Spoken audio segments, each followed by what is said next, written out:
तो welcome back to प्रिसा I S by N I S. तो जैसे कि हम बात कर रहे थे कि हम यूनिवर्स के बारे में आपको बताने की कोशिश कर रहे हैं, यूनिवर्स के बारे में समझाने की कोशिश कर रहे हैं कि ये ब्रह्मांड है क्या या ब्रह्मांड की संरचना हुई कैसे। तो ब्रह्मांड की संरचना होने के लिए तो बहुत सारी हाइपोथेसिस दी गई, जिसमें हमने कहा बिग बैंग हम लेते हैं, उसके बारे में बात करते हैं। बिग बैंग ने जो है सबसे पहले बताई। जब हम ब्रह्मांड के बारे में बात करते हैं, यानी कॉस्मोस के बारे में बात करते हैं, स्टडी ऑफ कॉस्मोस, तो क्या क्या इसके अंदर आते हैं। तो ब्रह्मांड के अंदर आपके सेलेस्टियल बॉडी जो प्लैनेट्स हैं, ठीक है, उसके साथ गैसियस कंपोजिशन, जो उसके अलावा जो गैसेस इर्द गिर्द प्रेजेंट है सेलेस्टियल बॉडी में, आपका प्लैनेट्स, स्टार, सन, ये सारे चीजें आते हैं। बट ये बने कैसे या इसका सोच विचार कैसे आया, तो पहली बार जो इसकी सिस्टमेटिक स्टडी जो है वो किया था प्लॉटनी ने। एक सेकेंड, क्लॉडियस प्लॉटनी ने 140 एडी में पहली बार जो है सिस्टमेटिक स्टडी इन्होंने किया था, यानी स्ट्रक्चर ऑफ कॉस्मो के बारे में जो पहली बार सजेस्ट किसी ने किया था, वो आपको याद रखेंगे कि उसने क्लॉडियस प्लॉटनी ने किया था। अब दो तरह के विचार हैं। जियोसेंट्रिक में कहा गया कि सेंटर में अर्थ है, उसके चारों तरफ जो है बाकी चीजें रिवॉल्व कर रही हैं, क्योंकि वास्तविकता जो अभी हमारे पास नॉलेज है या बिग बैंग की बात, ये गलत है। जियोसेंट्रिक चीजें नहीं है।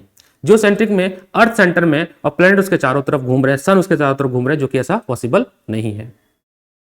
तो उसके बाद जो है आपका थ्योरी दिया गया जियोसेंट्रिक के बाद जो है, जिसमें earth located in centre and sun revolve around it. उसके बाद 1543 एडी में कॉर्टनेस थ्योरी ने हेलोसेंट्रिक theory the.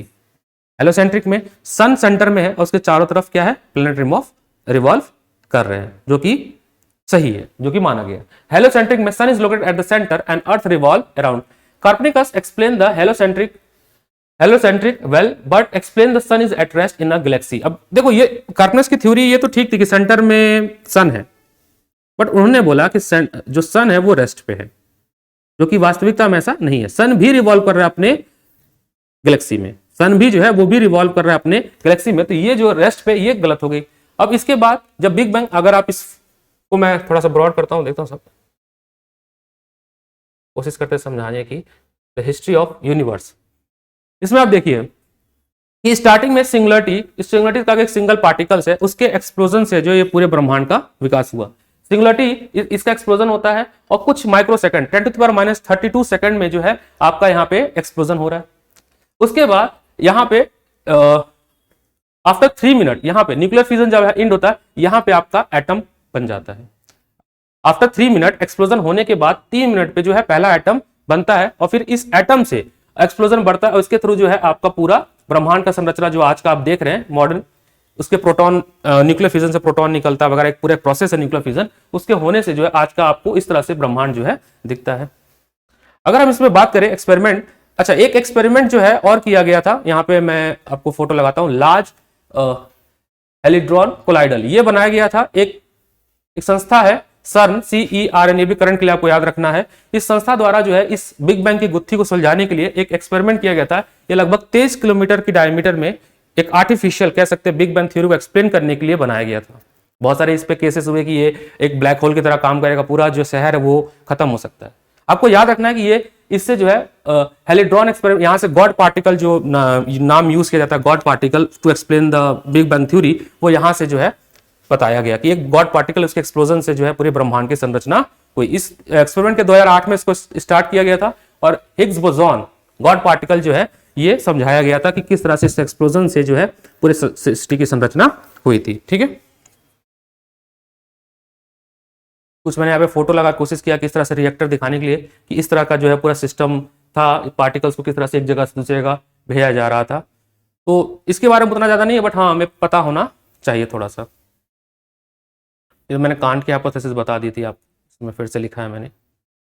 Okay, let's come to the galaxy. What is galaxy? Galaxy is a group of star. Galaxy is a group of star and every star revolve around the centre of galaxy. Galaxy क्या है? आकाश गंगा क्या है? ये बहुत सारे तारों का एक कलेक्शन है जो कि रोटेट कर रहा है, यानी घूम रहा है। ठीक है, कैसे बना वो तो कांट साहब बाकी सब थीसिस से हम समझ गए कि ये कैसे एक्सप्लोजन से कैसे बना होगा, डुअलिस्टिक नेचर और मोनोलिस्टिक नेचर से हम समझ चुके हैं। अच्छा, अब आपको ये जानना कि जो गैलेक्सी में सारे जो ये प्लैनेट्स घूम रहे हैं, इसके पीछे की वजह क्या है? इसके पीछे की वजह है कि इनमें लगने वाला ग्रेविटेशनल फोर्स। हर प्लेनेट, अब जैसे यहां पे अब न्यूटन ग्रेविटेशनल फोर्स के बारे में बात करें, थोड़ा सा हम आपको समझाने की कोशिश करते हैं बेसिक। देखिए न्यूटन साहब ने कहा था कि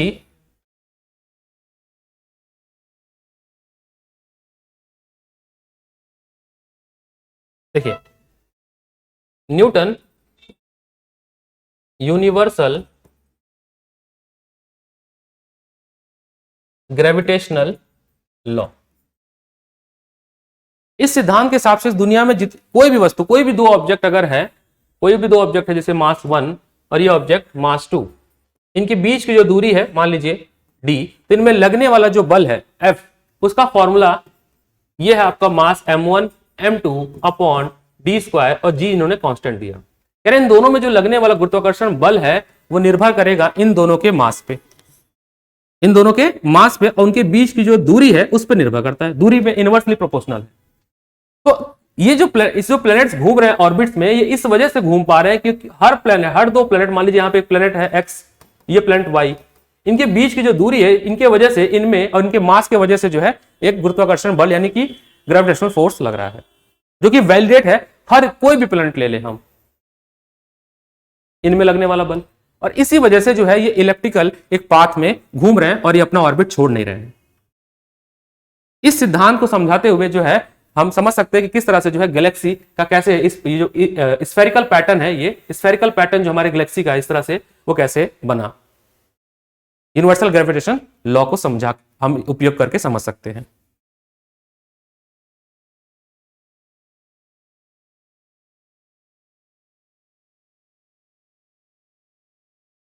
ओके, जो हमारी गैलेक्सी है उसको हम लोग मिल्की वे कहते हैं, और इसका एक और नाम है देवयानी या हरिताली।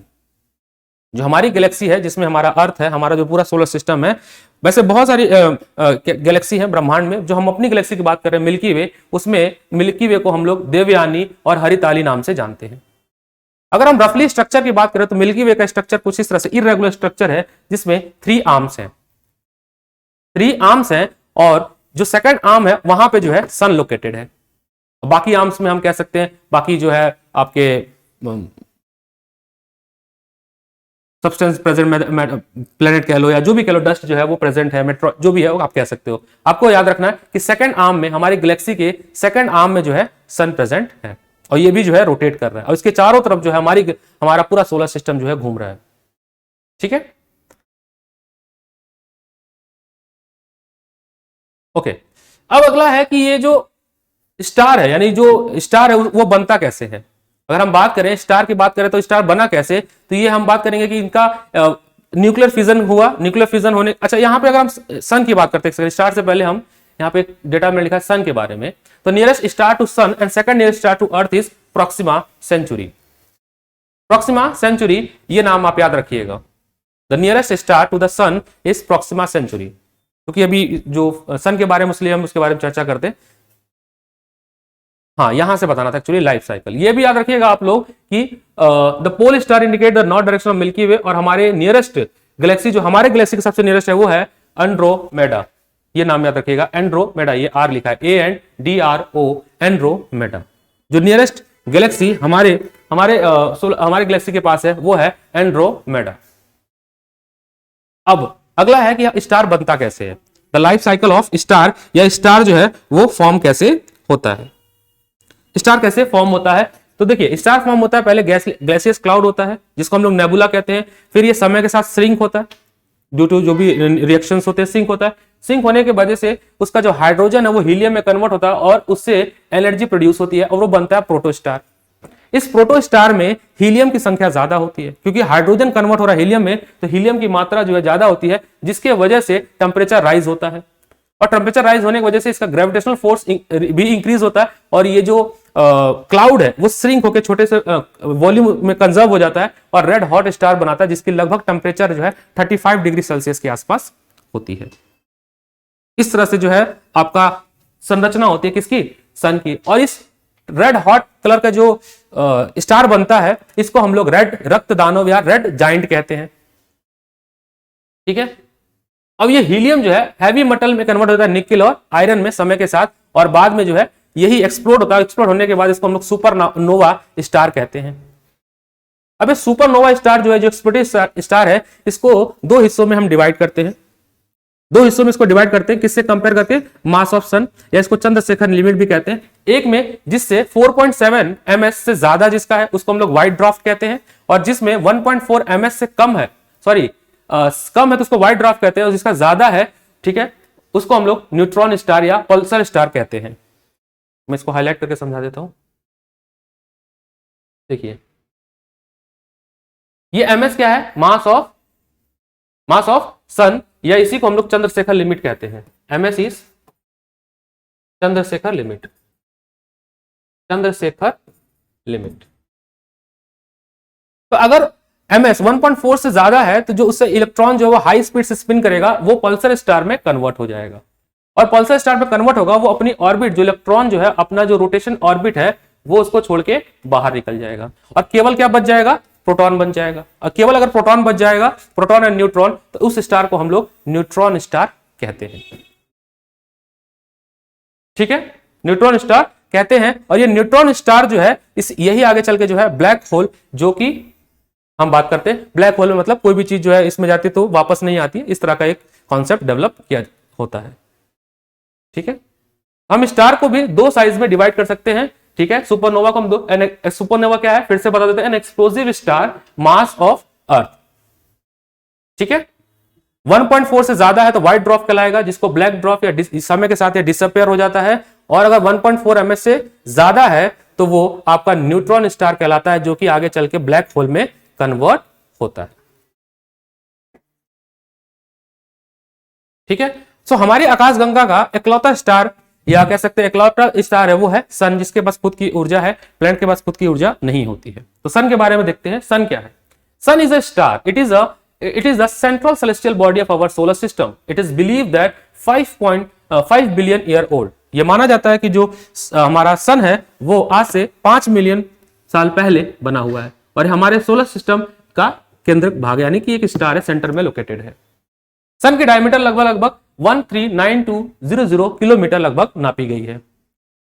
अच्छा, सन का जो कहा जाता है टेम्परेचर किससे नापते हैं, तो चूंकि इसकी टेम्परेचर सरफेस टेम्परेचर नापते हैं, तो पैरोमीटर के इंस्ट्रूमेंट होता है, उससे हम सन का सरफेस टेम्परेचर नापते हैं।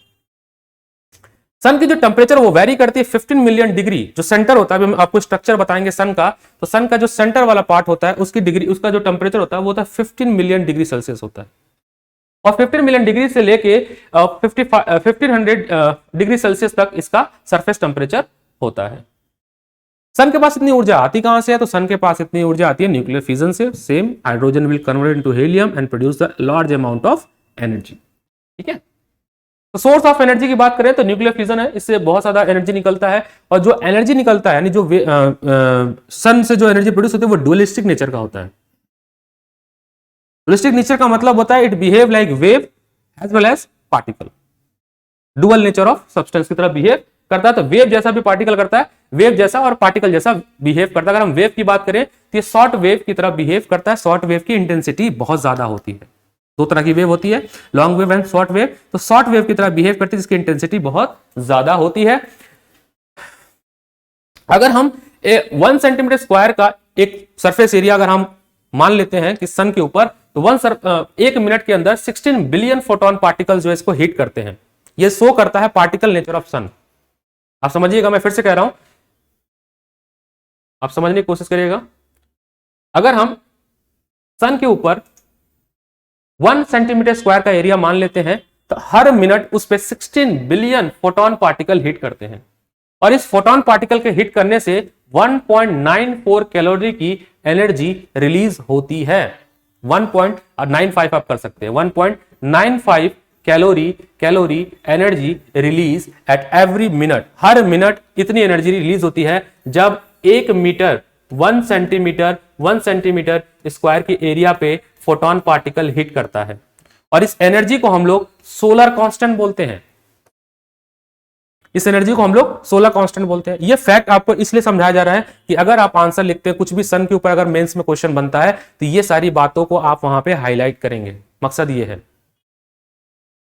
कि कितना एनर्जी प्रोड्यूस करता है, क्या डायमीटर है सन का। अभी स्ट्रक्चर की बात करेंगे, लेयर्स ऑफ सन के बारे में बताएंगे, कितने लेयर्स प्रेजेंट होते हैं, लेयर्स ऑफ सन। तो वो सारी बातें आपको समझाना पड़ेगा अगर आपको सन के ऊपर नोट्स भी लिखने हैं छोटे से। अगर मैं बोल राइट अ शॉर्ट नोट्स, ऐसा क्वेश्चन आएगा नहीं कि right a short note, school का एग्जाम नहीं है और कॉलेज का एग्जाम नहीं है, बट फिर भी हर छोटे छोटे सवालों पे भी आपका एक पॉइंट व्यू जनरेट होना चाहिए, आपकी एक विचार होनी चाहिए। ठीक है, ओके आगे आते हैं।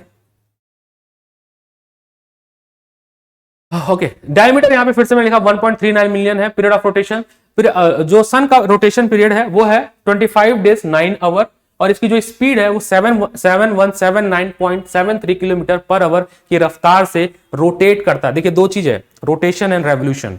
रोटेशन का मतलब होता है अपने एक्सिस पे घूमना, रेवोल्यूशन का मतलब होता है किसी ऑब्जेक्ट के चारों तरफ घूमना। बात हो रही है रोटेशन की, तो इसका रोटेशन है कि 25 डेज एंड 9 आवर में ये एक अपने एक्सिस पे कंप्लीट रोटेशन कर लेता है। कितनी रफ्तार से करता है, एक घंटे में 7179 किलोमीटर का रफ्तार इसकी है। ठीक है, अब आते हैं लेयर्स पे। देखिए यहां पे मैंने फोटो लगाया, आप समझने की कोशिश करिएगा। कुछ ऐसा जो है देखा, कुछ इस तरह का स्ट्रक्चर जो है हमारे सन का होता है। यहाँ पे ये कोर है, फिर रेडिएटिव जोन है, उसके बाद आपका कन्वेक्शन जोन, कॉर्ना एंड फ्लेरेस। फ्लेरेस मतलब कि इसमें आप अभी बताएंगे, जो हॉट फ्लेम्स लिखे उसको कहते हैं फ्लेरेस। तो देखिए आते हैं स्ट्रक्चर पे अपने। अगर हम लेयर की बात करें तो अर्थ को हमने इनर लेयर और आउटर लेयर में डिवाइड किया है। इनर लेयर में हमारा आता है कोर, उसके बाद आता है radiative zone and convection zone. Inner layer में हमारा क्या कहता है, कोर, ठीक है, radiative zone and convection zone हमारे इनर लेयर में आते हैं। आउटर लेयर की बात करें तो आउटर लेयर में आपका आता है कॉर्निया, मतलब कोरोना कहते हैं इसको। ठीक है, अब आज के समय पे कोरोना पे जोक बनेगा, बट कोरोना बहुत पहले से नाम था, वो सन के रिलेटेड थे। ठीक है, वो कोरोना की बात नहीं कर रहे, जो भी कोरोना काफी फैला हुआ था। ठीक है, फोटोस्फेयर एंड क्रोमोस्फेयर। तो कुछ इस तरह से देखिए यहाँ पे रफली का स्ट्रक्चर है। ये आपका सेंटर है जिसका टेम्परेचर 15 मिलियन डिग्री सेल्सियस होता है। फिर प्रोटोस्फेयर जो कि 3700 डिग्री सेल्सियस से लेकर 6200 डिग्री सेल्सियस होता है। उसके बाद क्रोमोस्फेयर और फिर कोरोना। जो लाइट हम देखते हैं वो हमारा फोटोस्फेयर होता है, जिसको हम अपने मतलब धरती से देखते हैं। ओके, ये सेंटर के बारे में लिखा। कोर के बारे में यहाँ पे लिखा हुआ कि कोर में जो है न्यूक्लियर फ्यूजन होता रहता है। न्यूक्लियर फ्यूजन से जो एक लार्ज अमाउंट में हीट प्रोड्यूस होती है। यहाँ का टेम्परेचर 15 मिलियन डिग्री सेल्सियस होता है। यहाँ पे सारी बातें मैंने लिखा है। यहाँ पे हाइड्रोजन कन्वर्ट होता है किसमें, हीलियम में। और ये सन का सबसे हॉटेस्ट पार्ट है, उसके बाद जो विजिबल पार्ट है वो है फोटोस्फेयर। ठीक है, इससे सोलर फ्लेयर निकलती है। ठीक है, क्रोमोस्फेयर देखिए, क्रोमोस्फेयर को हम लोग एटमॉस्फेयर ऑफ सन कहते हैं। इसका जो कंपोजिशन होता है हाइड्रोजन और मेनली हीलियम से होता है।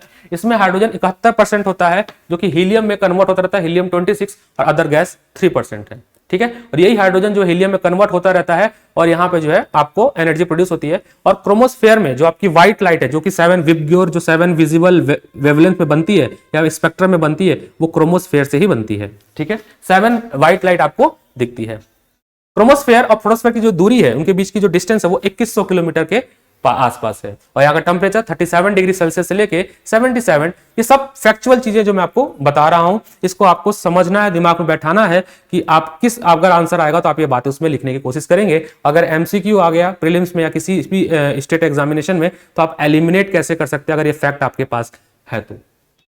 ठीक है, कोरोना जो आउटर सरफेस है, ठीक है, वो डायमंड स्ट्रक्चर होता है। ठीक है, इसकी जो रे निकलती है वो एक्सरे जैसी बिहेव करती है। ठीक है, और ये केवल दिखती है सोलर इक्लिप्स के टाइम पे, यानी जो कोरोना है वो केवल विजिबल होती है किस समय, सोलर इक्लिप्स के टाइम पे होती है।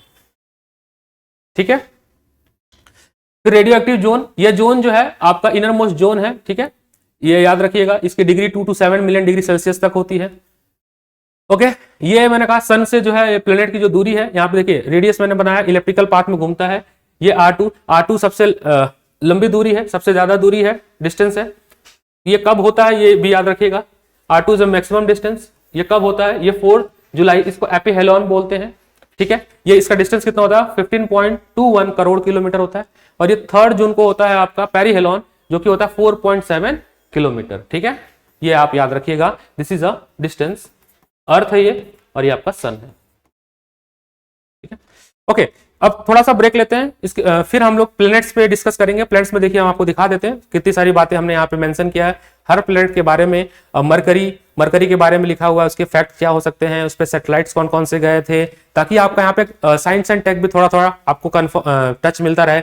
वीनस एक्सेट्रा सारे प्लैनेट्स मैंने यहाँ पे अटैच किए हुए हैं, सबके बारे में जो इन्फॉर्मेशन बेस्ट पॉसिबल इन्फॉर्मेशन हो सकती है। I will just put all the information and I will explain in further classes. तो यहाँ हम ब्रेक लेते हैं, तब तक अपना ख्याल रखिए, take care, have a nice day and join प्रीसा IAS which is the only institute which is run by bureaucrats in Delhi, Karol Bagh. So जल्दी हमारा आंसर राइटिंग प्रोग्राम चालू हो रहा है, तो आप ज्वाइन करिए और आप खुद महसूस करेंगे कि हमें कहने की जरूरत नहीं है, हमारे शब्द नहीं, हमारे एक्शंस आपको बताएंगे कि हम कितना अलग हैं किसी से। सो हमारा आंसर राइटिंग स्किल आपको समझ आएगा कि आपके अंदर का होलिस्टिक डेवलपमेंट हम हमारे आंसर राइटिंग से कैसे बाहर आएगा। सो प्लीज ज्वाइन प्रीसा IAS आंसर राइटिंग प्रोग्राम। जितने भी मेरे ऑनलाइन स्टूडेंट हैं जो हमसे जुड़े हुए हैं, प्लीज प्रीसा IAS को एक बार आप आइए, आंसर यहाँ पे लिखिए, फिर आपको इसका महत्व समझ आएगा कि हम क्या कहना चाहते हैं। रोबोट ना बने, ब्यूरोक्रेट्स बने। Thank you so much.